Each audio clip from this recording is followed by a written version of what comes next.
So if you've been paying attention to the news lately, then you've likely seen that Congress and the President did something mind-boggling for Washington, D.C.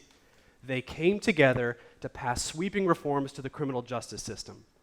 Now keep in mind, Congress itself has such a bad reputation for gridlock and inaction that one poll found that Americans had a higher opinion of traffic jams and Nickelback than they did of Congress. And I'm not quite sure which is worse. But despite a reputation for partisanship and divide, both sides of the political aisle in Washington, D.C. put aside their differences at the end of 2018 to pass the First Step Act, a bill designed to give inmates training and education while they're in prison so they can be better prepared to reenter society. Now, given the fact that 95% of current prisoners will at some point be released back into their neighborhoods and back into their communities, criminal justice reform is not just good for politics, it's good for public safety. We should all celebrate giving a second chance to those who are ready to improve their lives, because we know that the revolving door of recidivism can be shut when we set inmates up for success.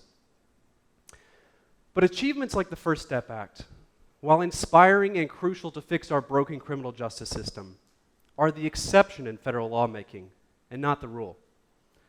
On average, every year in Congress, 10,000 bills are introduced, but only 4% actually ever become law. The last time a major federal criminal justice bill that made sweeping changes to the criminal justice system was actually passed was in 2010 with the Fair Sentencing Act, again in 2007 with the Second Chance Act, and on a more negative note, the 1994 crime bill, which imposed harsh penalties and contributed to over-incarceration. It's clear from this trend that although lawmakers are willing to introduce good bills, the odds are actually higher for any member of this audience to hit a hole-in-one in golf than for sweeping changes to the criminal justice reform, that the criminal justice system actually be passed. Now, as someone who works for a policy advocacy organization, it is my job to help pass legislation to remove barriers of opportunity for all people, especially the least advantaged. Passing bills and working with lawmakers is a vital element to reform. And I am by no means minimizing the need to enact additional reforms. In many ways, legislation is the best option to create lasting change for all Americans. But something I've come to realize is this. It's the greatest potential for change in the criminal justice system is not always found in the halls of Congress. Instead, it is found in the decisions we make every day without deliberation. The types of decisions that have met with intention and a vision for a better future could improve the criminal justice system. Let me give you one major problem that needs to be addressed: overcriminalization. A huge part of the problem in the United States is that we tend to lock up too many people for too long. The United States has the highest incarceration rate in the entire world, even when you compare it to other developed nations. We have 2.3 million people in prison or jail, and we pay $80 billion every year to maintain the system. In 1980, the federal prison population was at 25,000 people. That number today is just under 200,000. In 1980, the combined total of all 50 state prisons in America had 500,000 people. Today, that number is at 1.3 million. So how on earth did we get here? The answer lies in part with a default preference to continually pass new laws criminalizing behavior. If you're a lawmaker, it's much easier to pass a crime than to repeal one. It's easier to be tough on crime than it is to be lenient. And with every crisis in our country, there's a push from the public and lawmakers to do something. And very often, the type of thing that looks the boldest is to pass new crimes. This trend has caused an explosion in the criminal code. So in 1790, there were only 17 federal crimes. Today, that number is 5,000. But that doesn't count the over 300,000 regulations that carry a criminal penalty. But you know what? This is only a best guess, because no one, not even the Department of Justice, has been able to come up with a complete list of how many crimes are on the books. The official answer to this question is, we don't know. Now, when the crimes in the books are paired with harsh sentencing and mandatory minimums, it should be no surprise that arrest and incarceration rates are going to increase. The crimes on the federal level have been mirrored in the states, where local crimes duplicate federal ones, and vice versa. In Alabama, barbering without a license is a misdemeanor crime, punishable by 90 days in jail. In California, unauthorized possession of a commercial bakery basket is punishable by 6 months in jail. In Florida, lobbyists from the interior design industry convinced legislators to pass a law declaring that anyone who practices interior design without a license should be punished by up to 1 year in prison. You better watch out before you rearrange your furniture. And as absurd as these laws can seem, the rise of overcriminalization has led to severe consequences. Ordinary behavior has now become subject to criminal enforcement, when most Americans would never suspect that their actions were against the law. Let me give you a few examples. In 2014, Arnold Abbott, a 90-year-old World War II veteran, tried to feed the homeless in Fort Lauderdale, Florida. Arnold ran a charity called Love Thy Neighbor, which provided free meals to those in need. Now, during the time of Arnold's service to the community, Fort Lauderdale passed an ordinance which placed restrictions on feeding the homeless. And Arnold believed that in order to comply with those strict regulations, he would have to shut down his charity. He did not see that as an option he could live with. As Arnold put it, any human has the right to help his fellow man. So, Arnold continued to give free meals to those in need. But instead of being applauded for doing an act of public service, Arnold was charged with violating that city ordinance and faced a potential punishment of 60 days in jail for feeding the homeless. Fortunately for Arnold, media attention caused the city to back down and dismiss the charges. But the damage of the new law that imposed criminal penalties had already been done. Instead of upholding a moral understanding of the criminal law, the urge to use criminal enforcement to solve an ordinance issue almost ended by jailing a 90-year-old World War II veteran who posed no threat to public safety. A similar incident happened in 2017 in Washington, D.C. Now, if you've ever visited Washington, D.C. during the summer, the heat and the humidity are going to make you immediately get out your phone, go on Zillow, and see how quickly can I buy an igloo in Alaska. That is how hot it gets. And so knowing how bad the heat was, 3 teenage boys decided to sell water bottles to anyone who's going to be walking from the Lincoln Memorial and the Washington Monument. It came as a shock to them when they were handcuffed by the United States Park Police for illegally selling water. Instead of simply warning these young men that they needed to go through proper channels, the police detained and handcuffed these aspiring entrepreneurs who had opened the modern-day form of a lemonade stand. Well, let's ask ourselves, why did drastic action like that get escalated to such a level?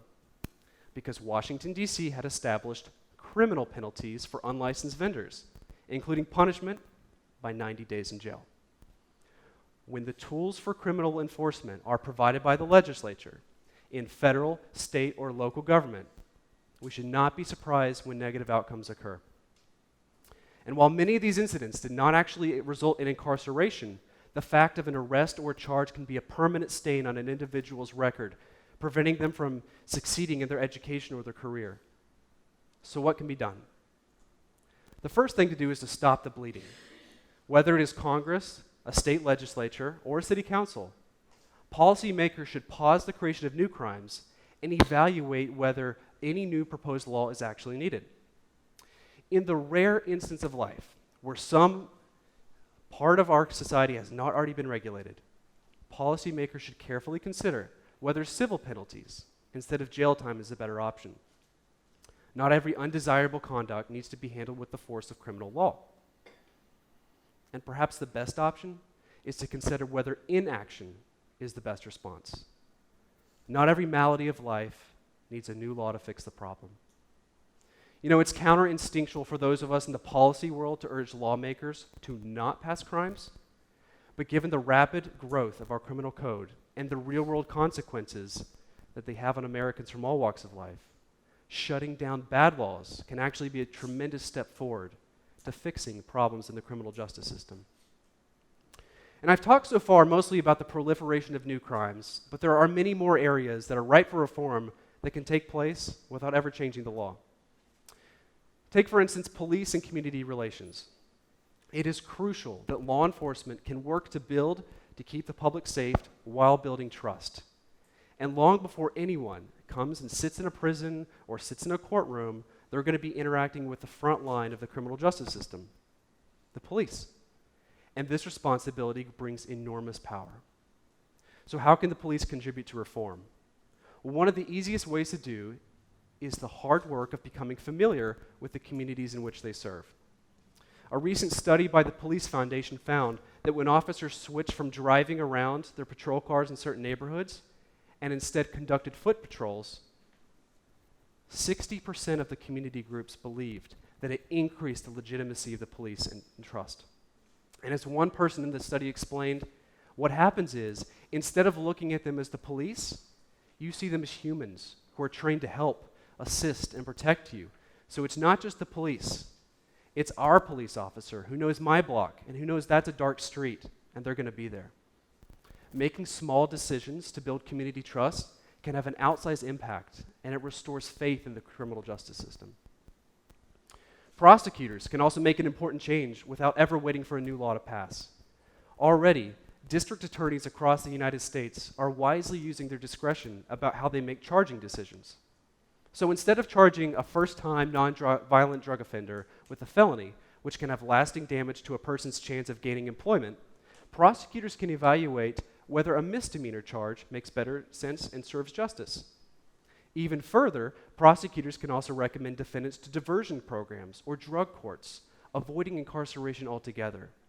In this way, the costly method of relying on jails and prisons is reduced, while public safety is increased by improving and focusing on the underlying condition of addiction or giving mercy for youthful mistakes.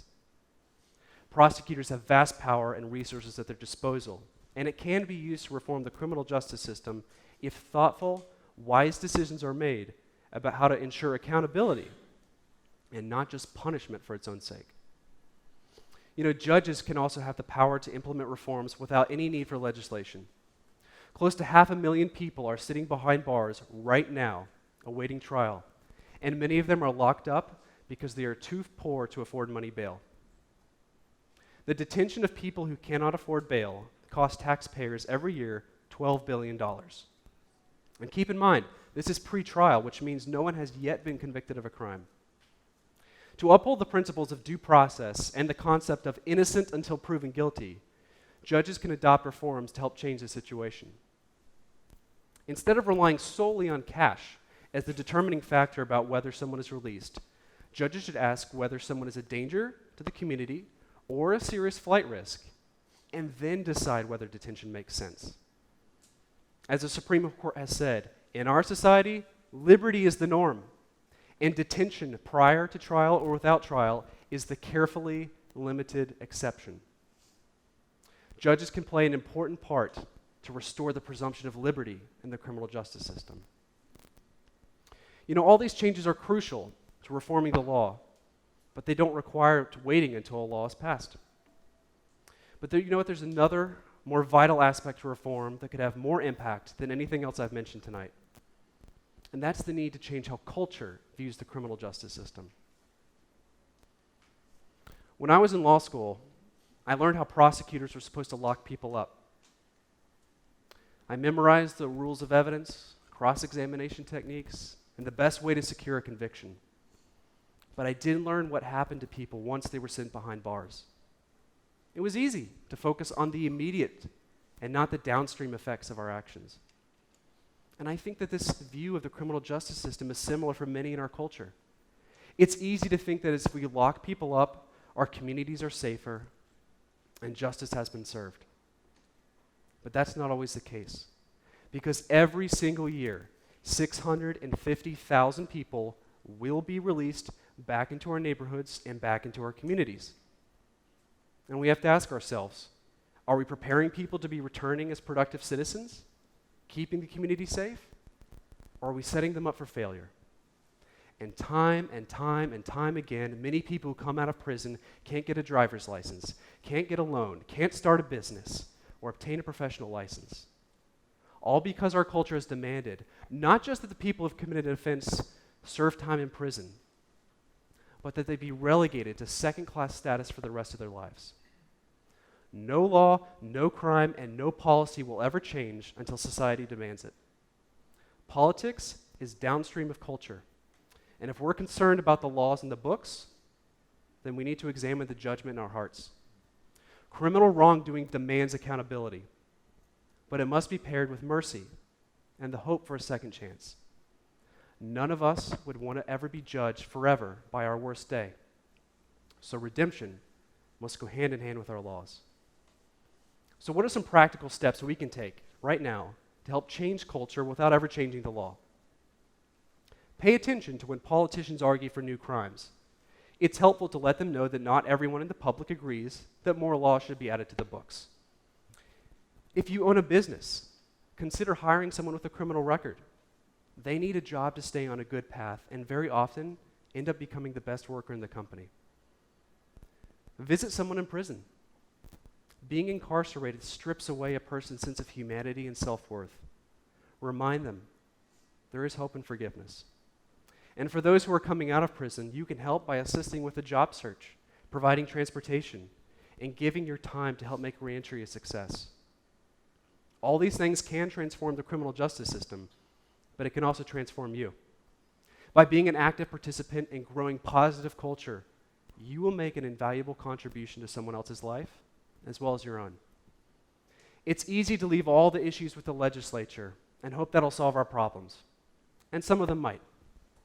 But sometimes, changing hearts and minds will do infinitely better than changing a law. And if you take a closer look at how the criminal justice system really operates, you can find endless ways to find reforming the system without ever changing the law. And I think if you choose this route, you might be surprised at how effective you can be. Thank you.